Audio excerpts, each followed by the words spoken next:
Bonjour et bienvenue sur Radio Cessert, votre podcast quotidien sur l'actualité cyber du dimanche 19 janvier 2025, épisode 163, avec un spécial focus sur la fondation First.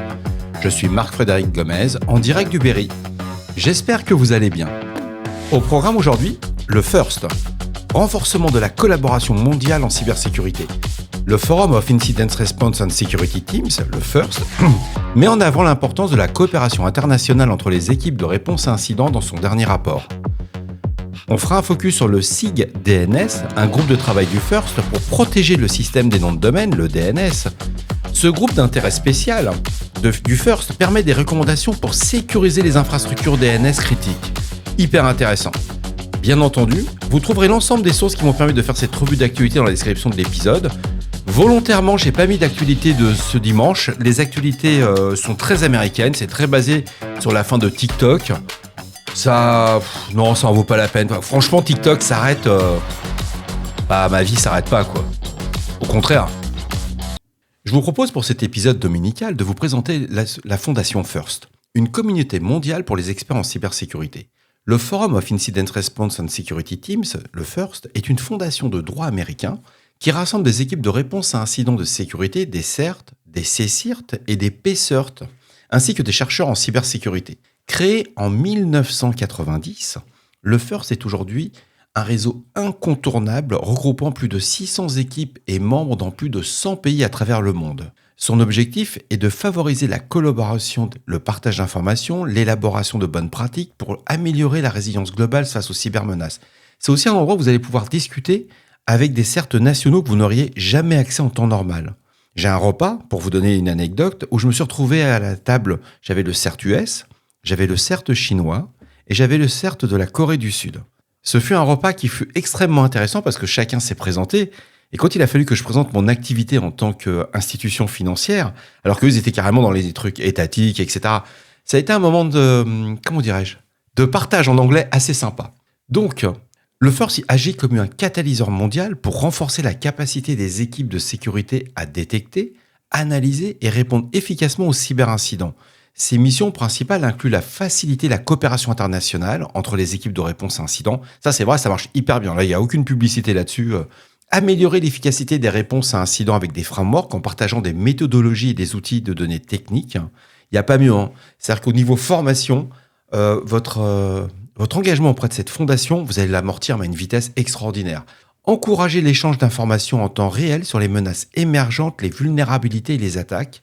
Et enfin, le dernier point, qui me semble pour moi un des plus importants, c'est l'élaboration des normes et des bonnes pratiques pour renforcer les capacités des organisations membres. Il faut savoir que le FIRST sert également d'interlocuteur clé auprès des décideurs, des industries, des chercheurs, garantissant que les meilleures pratiques techniques soient appliquées à l'échelle mondiale.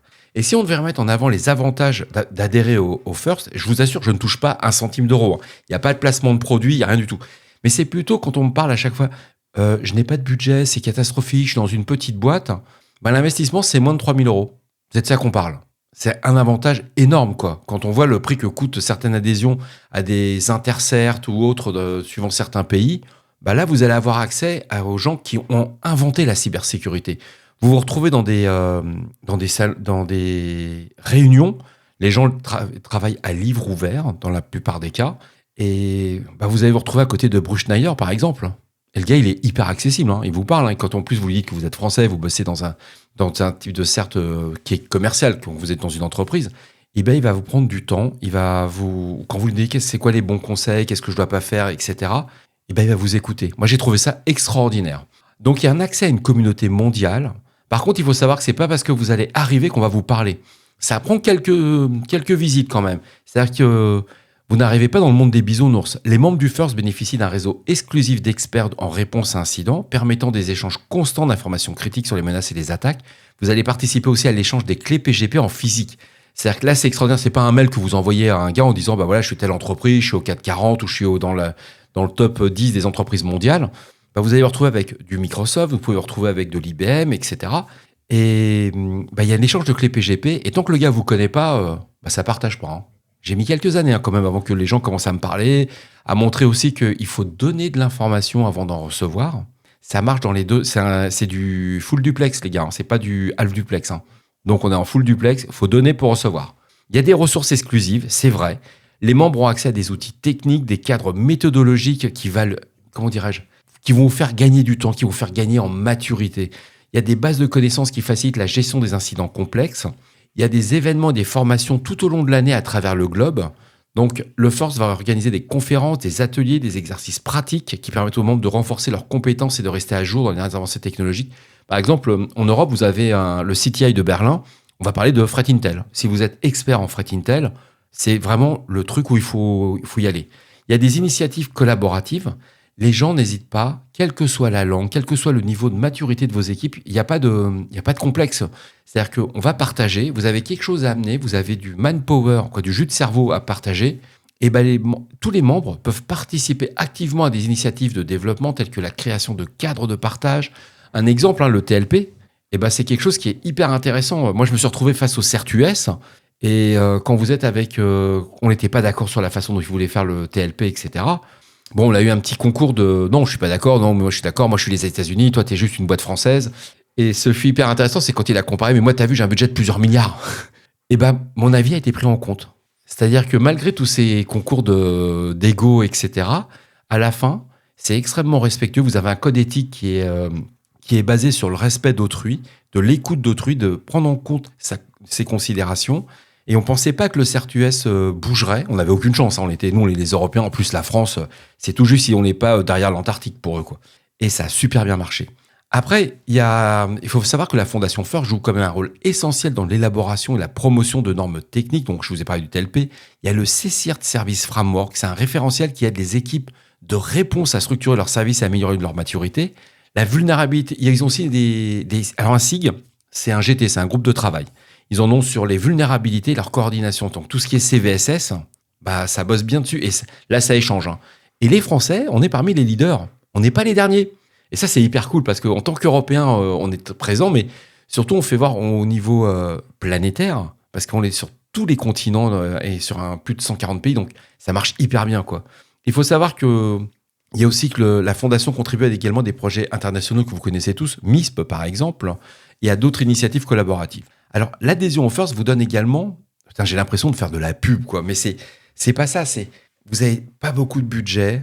Ça vaut la peine. Battez-vous. Le plus dur que vous allez avoir, c'est trouver les sponsors. Parce que vous ne pouvez pas adhérer à cette fondation sans avoir des sponsors qui vont devoir vérifier quelques éléments techniques avant de rentrer. Donc, une fois que vous avez réussi à être un adhérent, ça va vous donner accès à des événements exclusifs comme la conférence annuelle du First. C'est une semaine. Vous avez 4 slots en parallèle. Vous avez un nombre de conférences, de cours, de training, que ce soit aussi bien sur du reverse malware que sur de la CTI, sur de la réponse à incidents. Ça va réunir des experts de la cybersécurité du monde entier. Tout le monde partage des études de cas, des analyses d'incidents majeurs, des innovations en matière de détection et de réponse aux menaces. Mais surtout, vous avez accès à des ressources et à des personnes que vous n'aurez jamais dans la vraie vie. Moi, je me suis retrouvé avec des responsables de CERT nationaux ou de CERT. Par exemple, le responsable du CERT de Microsoft, j'y ai pas accès. J'ai beau être dans une boîte du CAC 40. Ce gars-là, je le verrai jamais, à moins qu'on fasse un coup de pression. J'ai aucune chance d'avoir... là, non seulement vous allez parler avec lui, si vous avez de la chance, si vous entendez bien, aller écouter du jazz ou boire une bonne bière. Généralement, elle est plus musique. C'est-à-dire qu'on se débrouille le soir, après toutes ces confs, pour aller dans des clubs de jazz. Et là, vous allez avoir un échange d'infos, mais c'est une tuerie, quoi. Et surtout, derrière, vous allez pouvoir continuer à avoir des rapports professionnels avec ces personnes durant tout le reste de l'année. Quand vous avez des difficultés pour joindre des équipes de réponse à incidents, c'est plutôt cool. Quand le gars vous connaît, ça se passe généralement très très bien. Il y a des formations spécialisées qui sont également proposées, couvrant des sujets techniques avancés. Donc, je vous en ai parlé, gestion d'incident, analyse de la menace, outils d'automatisation de la réponse. Il y a des use cases qu'on vous montre, vous dites « waouh, ça existe ». Et tous ces événements, ça renforce les capacités des membres et favorise vraiment une coopération mondiale. De toute manière, les personnes qui ne partagent pas, ils n'ont pas d'infos. C'est aussi simple que ça. Donc, revenons comment devenir membre du First. Alors, pour votre entreprise, elle va devoir démontrer un engagement en matière de cybersécurité. Faire un chèque, ça ne suffit pas. Il y a un processus d'adhésion qui va comprendre une candidature officielle via le site web de la Fondation, une période d'évaluation par les équipes membres existantes. Alors, autant vous dire que si vous avez des casseroles, c'est mort. Et la désignation de sponsors parmi les membres actuels pour soutenir votre candidature. Il faut 2 sponsors pour une entreprise. Et aucune entreprise va aller se mouiller ou mettre sa réputation en jeu si vous êtes un tocard. Non, il faut être tout à fait clair. Alors, pour devenir membre, vous pouvez être aussi bien une équipe gouvernementale. Vous allez voir, il y a énormément de certes nationaux, il y a de certes d'agences gouvernementales, académiques, industrielles, ou d'autres entités travaillant dans des rôles liés à la cybersécurité. Si vous êtes une ESN en cybersécurité, vous pouvez adhérer au FIRST. En rejoignant cette fondation, les organisations contribuent directement à renforcer la cybersécurité au global. Les membres jouent des rôles clés dans la prévention des incidents, grâce à un partage d'informations proactif, l'amélioration des réponses aux attaques par des méthodologies éprouvées et la coordination des efforts globaux. Alors, moi, je mets un petit bémol là-dessus. Si vous arrivez au mois de janvier et puis vous dites, en février, c'est bon, j'ai accès à tous les outils et je peux récupérer de l'info comme comme une personne peu regardante, vous n'aurez aucune info. Vous allez avoir des IOC qui vont dater de Mathusalem. Vous en aurez tellement par jour que vous ne pourrez même pas les appliquer correctement. Ça se fait petit à petit. Dans mon cas, dans mon retour d'expérience, il m'a fallu 3 ans pour qu'il commence à me dire bonjour. Et j'ai fait plusieurs réunions.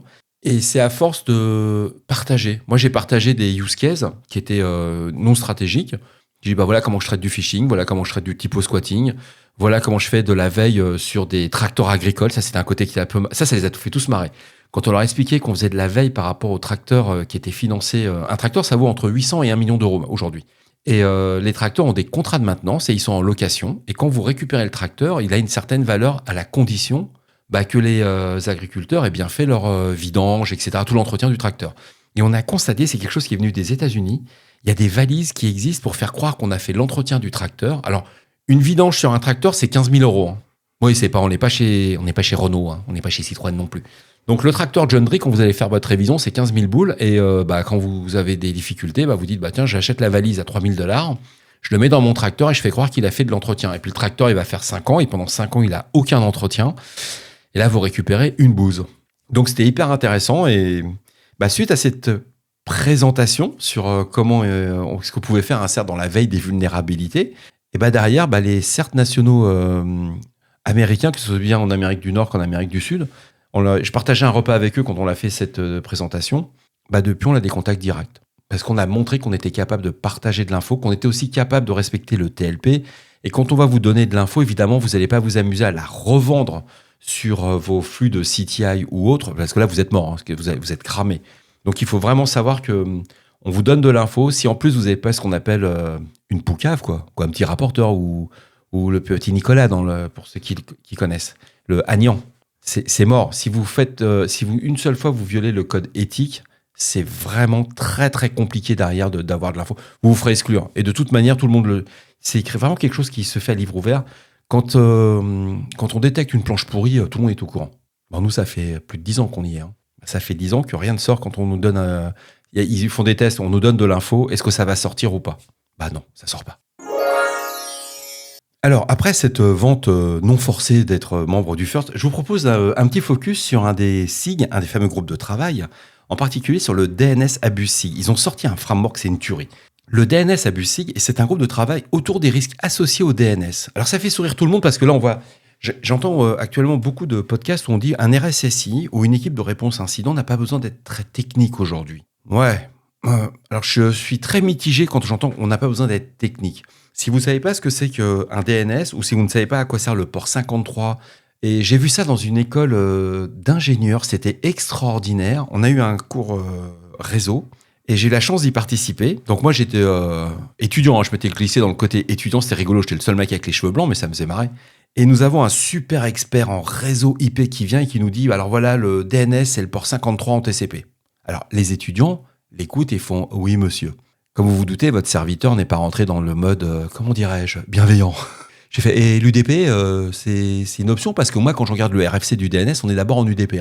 Et là, on voit le moment de solitude du gars qui se commence à faire Google, mon ami, ChatGPT et Co. Et là, vous dites, OK. Bon, le cours IP a continué et le mec, c'est juste un pur... Non, il ne faut pas que je dise ce mot-là. Quelqu'un qui était en cours d'acquisition de compétences, mais qui pensait être prof en TCP/IP. Si vous ne savez pas ce que c'est que du TCP... Alors après, je vais demander, c'est quoi la différence entre le TCP, le port TCP, et le port UDP. Et là, c'est pareil. Il a fallu que j'explique à ce que j'appelle à Madame Michu ce que c'est que la différence entre le TCP et l'UDP. Alors, il y a un très bon exemple. Le TCP, c'est une lettre recommandée que vous allez avoir un suivi. Et l'UDP, c'est le courrier normal que vous envoyez sans aucun suivi. Ça peut arriver au bout, ou ça ne peut pas arriver, mais vous ne le saurez jamais. Voilà, c'est aussi simple que ça. On n'est pas technique, il n'y a pas besoin d'étaler sa science, il faut être humble. Mais je ne recommande pas cette école d'ingénieur. C'est moche de se moquer. Donc revenons à notre groupe de travail DNS. Le DNS, le Domain Name System, ça constitue vraiment un composant critique d'Internet. Il faut savoir qu'un certain nombre de cyberattaques a lieu à partir des résolutions de noms. Ça joue vraiment un rôle central dans la résolution des noms de domaine en adresse IP. Parce qu'au début de l'Internet, moi j'ai eu la chance de connaître ça, dans les années 80, début années 90, on n'utilisait pas toujours le DNS. On avait dans nos tables host, donc il y avait un fichier host sur nos systèmes Unix, et on avait toutes les adresses IP de qui on voulait contacter, avec qui on voulait échanger des messages. Le DNS nous a facilité la vie. Au lieu de retenir des adresses IP, il y avait des noms. Mais derrière cette infrastructure qui est essentielle, elle est fréquemment exploitée par des acteurs malveillants à des fins de cyberattaques. Ces cybercriminels vont abuser non seulement des noms de domaine et des ressources techniques associées, mais également des protocoles et d'autres éléments de l'infrastructure DNS. De plus, il faut savoir que les équipes de réponse à incidents ou les CERT font face en permanence à des signalements d'abus liés au DNS. C'est quelque chose qu'on a vu vraiment exploser en 2023-2024. On le voyait avant, mais c'était beaucoup plus, du bruit de fond. C'était pas aussi récurrent qu'on le voit aujourd'hui. Donc les équipes dépendent fortement de l'analyse du DNS et des infrastructures associées pour protéger leur communauté. C'est ce qu'on s'est rendu compte. Et il est devenu crucial pour la stabilité, la sécurité et la résilience d'un Internet ouvert de comprendre les normes internationales en vigueur pour la détection et l'atténuation des abus liés au DNS, tout en adoptant une perspective de communauté mondiale de réponse aux incidents. Et l'avantage de ce groupe de travail, c'est qu'ils ont décidé d'avoir plusieurs objectifs. Le premier, c'était d'établir un langage commun et une définition standardisée de l'abuse DNS. Parce que quand on parle d'un abuse DNS, tout le monde a sa propre version. Et grâce aux travaux du FIRST, on est dans un contexte opérationnel et cela inclut en plus des recommandations pour les politiques globales de sécurité. Le deuxième objectif, c'était développer une classification des abuses DNS permettant une identification plus rapide des comportements malveillants. On est pratiquement dans l'équivalent des TTPs. Identifier des outils techniques et pratiques couramment utilisés par les acteurs malveillants exploitant le DNS, idem. Faciliter la coopération entre les parties prenantes pertinentes en envisageant des modifications potentielles des accords de registre, donc au niveau des registrars, pour favoriser une collaboration volontaire dans la lutte contre ces abus. Il faut savoir que les registrars se parlent tous entre eux. Et parfois, quand on voit qu'il y a des usurpations de nom de domaine dans le typo-squatting, etc., vous avez besoin d'avoir une réaction rapide de leur part. C'est un des avantages d'être dans la fondation. Établir des bonnes pratiques pour chaque type d'acteur impliqué dans la détection et l'atténuation des abus DNS. Et la participation à des conférences et organiser des réunions techniques. Et c'est là qu'on revient sur le côté technique sur le sujet, afin de partager les avancées et encourager la discussion entre experts. Alors, soyons pragmatiques. Le FIRST a été une des premières fondations à proposer des contributions majeures dans le DNS, et en particulier sur la publication d'une matrice dédiée aux techniques d'abus DNS et aux parties prenantes impliquées. Alors ce document, il est disponible sur Internet, il est gratuit.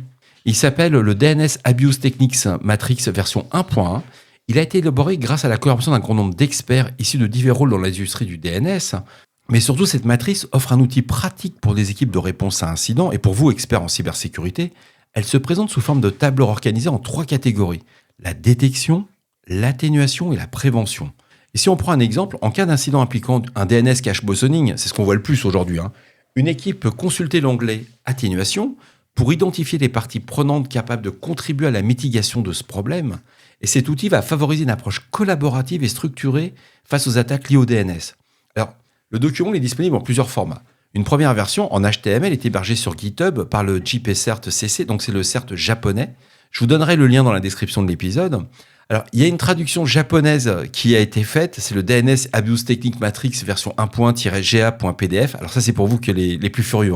Si vous aimez le japonais, c'est top parce que ils sont vraiment hyper moteurs au niveau de tout ce qui est abuse DNS. Ça a été un pur bonheur de travailler avec eux. Alors, ils parlent anglais, comme nous, on parle anglais. Donc, c'est hyper intéressant. Vous avez 2 personnes autour d'une table qui ne savent pas parler anglais, mais qui vont parler entre eux. Donc, il y a des bons moments de rigolade quand même on se marre bien quand même à essayer de se comprendre, mais tout se fait dans le plus grand respect et c'est assez génial. Et de plus, il faut savoir que cette matrice, elle a été intégrée dans d'autres projets tels que le MISP Galaxy. Donc, quand vous faites du MISP et vous êtes sur les Galaxies, vous allez retrouver ce fameux DNS Abuse Techniques, ce Matrix. C'est une base de connaissances pour toute cette gestion des cybermenaces. On a aussi au niveau du STIX, Event Type Vocabulary, on a un vocabulaire structuré pour la description des incidents. Et il faut savoir que le DNS Abuse SIG organise des réunions bimensuelles tous les jeudis à 21h, heure japonaise. Alors l'anecdote sur ce créneau, Ils sont géniaux les Japonais parce qu'alors ils sont hyper carrés. Cette heure ne subit pas les changements liés à l'heure d'été ou l'heure d'hiver, ce qui entraîne des ajustements pour une partie du globe 2 fois par an. Bon, d'accord, c'est pas très drôle, mais nous, ça nous fait marrer parce que nous, on arrive à 21h, heure japonaise, mais on pense qu'ils ont changé d'heure. Ils ne changent pas d'heure, ces gens-là. Alors, en plus de tous ces échanges réguliers, ça s'effectue principalement via un canal Slack dédié, bien qu'une liste de diffusion soit également utilisée pour des discussions plus officielles ou lorsque l'ensemble des membres doit être informé. Donc, il faut savoir que ce groupe est dirigé par 3 personnes principalement. Donc, il y a Jonathan Spring de la CISA. Donc, c'est une agence américaine. Il y a Peter Lowe. Et il y a Snapel Paknekar de Shreta IT. C'est hyper bienveillant. Je vous recommande, si vous avez la chance de pouvoir le faire, allez sur ce SIG, il est hyper sympa. Alors, bien entendu, tous les membres du FIRST sont automatiquement éligibles pour rejoindre ce groupe de travail, ce fameux SIG. Les candidatures externes, par contre, provenant de la communauté technique ou académique, doivent être approuvées par les présidents du groupe. C'est pas parce que vous n'êtes pas membre du FIRST que vous ne pouvez pas faire partie de ce travail. Bon, il va falloir justifier quand même votre niveau de compétence. Parce que là, vous allez vous retrouver avec des gens, vous avez des personnes qui ont créé le DNS. Hein. Non, il y a du velu quand même, il y a du technique. Hein. L'humilité, moi je vous recommande très fortement, soyez humble. Moi je considère qu'après plus de 30 ans d'expérience en IT, je suis encore un rookie. C'est pour vous donner l'ordre d'humilité. Vous allez vous retrouver avec des gens qui sont au CERN, etc. Donc, faut être plutôt humble.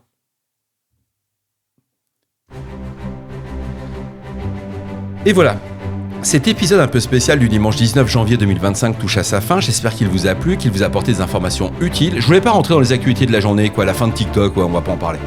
N'oubliez pas, si vous avez des questions, des suggestions de sujets que vous souhaitez voir abordés dans nos prochaines émissions, laissez-moi un message. Je n'ai toujours pas trouvé le téléphone, mais je vais le trouver. Donc sur Radio Cessort au 07 68 72 20 09, je suis là pour vous. Prenez soin de vous. À demain pour un nouvel épisode et le début d'une nouvelle semaine. L'épisode sortira normalement... Pour demain, lundi, j'ai prévu de le faire, mais qu'en fin de journée, j'ai une journée hyper importante au niveau taf. J'ai tous les membres du COMEX qui viennent me voir, donc je vais être un peu occupé. Peut-être que demain soir, je vous enverrai mon CV. Hein. À voir.